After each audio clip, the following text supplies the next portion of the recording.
It's time for another honest review of the brand new series of Black Mirror. Today we are talking episode 2, Loch Henry. I'm Connor from Unleash the Ghouls, and I'm going to share my own spoiler-filled thoughts and feelings on the episode. Please feel free to share yours down below, and if you want to prepare yourself for another dystopian world, check out our upcoming project, The Horror Exchange. Links down below. Right then, Loch Henry. I was rather intrigued by the premise to this episode, considering it was pitched as less of a tech-heavy episode and more of a mystery thriller piece. We have two young documentary makers, Davis and Pia, who make their way to a quaint Scottish village for a project, yet are sucked into a spiral of old secrets surfacing, which might just make for a way more interesting project. That's a cool concept to run with, and considering the amount of big-name talent that was promised for Season 6, I was excited by this episode's core characters being relatively unknown talents. Samuel Blenkin and Myha'la Herrold. Apologies for any mispronunciation there, but we do have delightful guest features from John Hannah, Monica Dolan for her second Black Mirror appearance after popping up in Smithereens, and the Podmeister himself, Daniel Portman. Loch Henry takes advantage of a rather small cast of characters, which is something Black Mirror utilises quite commonly, and once again I think that small cast works within the anthology framework, giving everybody a chance to have their moments and say their pieces.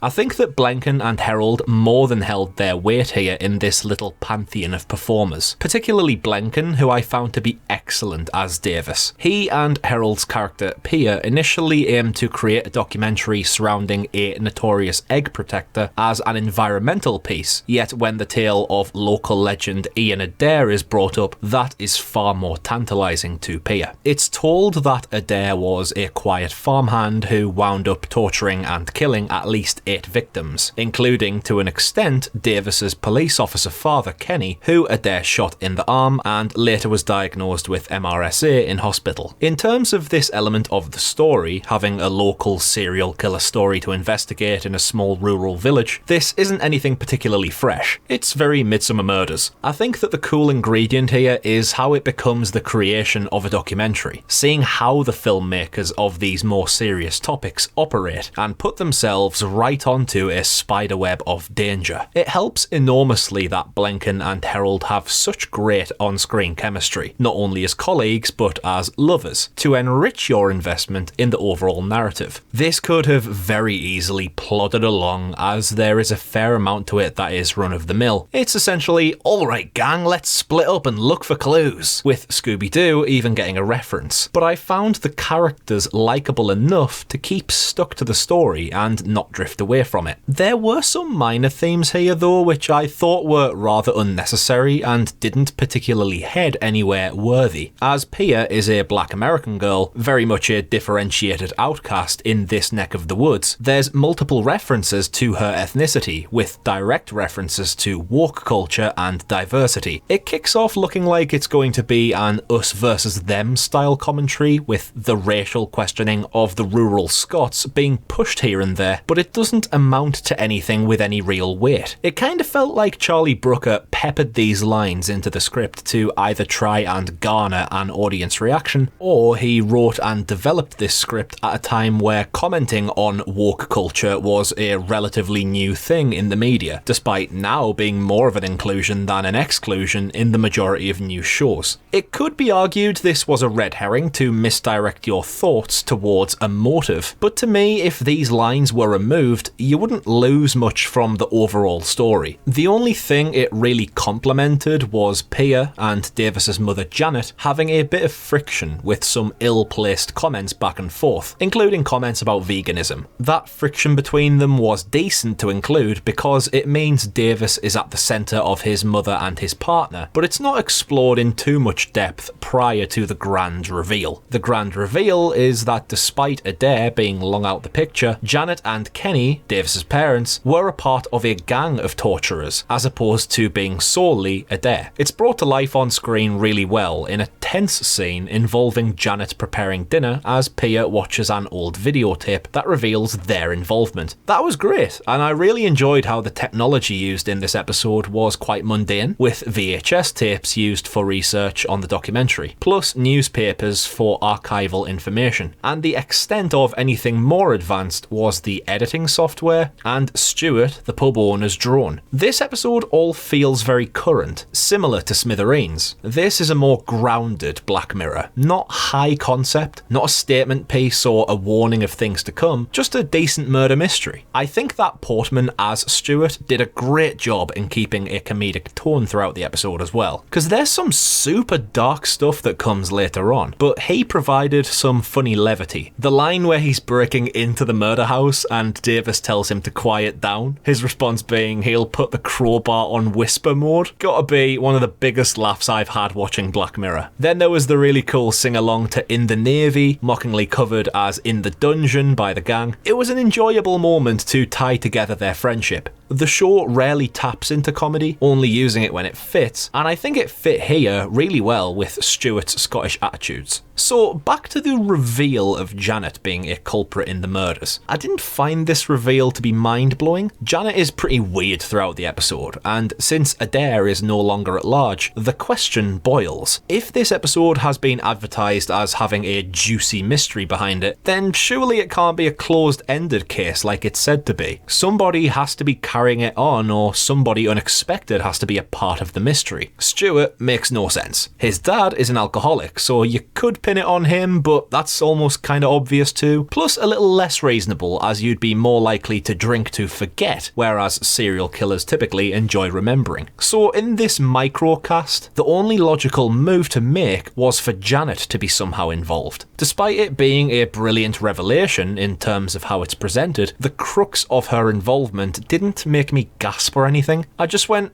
oh, okay, and let things carry on. When she knows she's been clocked and hangs herself, that was a brutal moment for certain, and her pursuit of Pia led to Pia'S death by wandering out into the unpredictable long grasses and waters during the night, which is foreshadowed to be a direct cause of people going missing in the local area. So this episode does possess some bloody heavy and bleak baggage along the way, and yet I somehow didn't have all that much of an emotional response to the proceedings. I think that Loch Henry doesn't excel in being a unique murder mystery. It's fine, but not groundbreaking. However, come the end of the episode, we see the Netflix-style trailer for the final documentary, and Davis receives a prestigious award for it, beating Project Junipero, by the way, which was a stroke of genius to mention. It's the way Davis reacts and is spoken to in the aftermath of this, which is where I think Loch Henry's biggest strength resides. There are so many documentaries out there about serial killers. Whenever a new one pops up on Netflix, they're constantly in the top 10. True crime is one of the most popular and successful genres of film and TV series in the world, skyrocketing to the upper echelons in the era of streaming platforms. But something which Loch Henry highlights is something I hadn't considered before. Despite being so obvious, the subject matter of shows like this is real. Real events, real victims, real horrors. These are actual victims and actual culprits. There might be some heightening done to the truth to intensify it for audience consumption, but the core skeleton of them remains factual. Davis gets his award, he's celebrated and recognised, he's decorated for it. Yet in the process, he lost his father, his mother, and his girlfriend. That's a price that was never worth paying, no matter how prestigious the outcome. All of these kinds of shows share the same linking thread. People enjoy watching macabre and twisted things. The grisly, gritty details engage and excite them. There's success to be had from suffering, but the fact there was suffering to begin with is so often swept under the carpet in favour of being the latest film or TV talking point. For Charlie Brooker to tap into that idea was fantastic. It opened my eyes when it was uncovered, and it left Loch Henry on a high note for me. An overall enjoyable episode, not hugely original, and it doesn't push Black Mirror's boundaries like some episodes from previous series, but I generally found it a good watch, with some solid performances, great on-location shooting, and a nice audience meta-commentary come the climax. But what did you think? Let us know down in the comments. Don't forget to check out the Horror Exchange, and if you want to keep up to date with our coverage of Season 6 of Black Mirror, then why not consider a sub to the channel? Go on,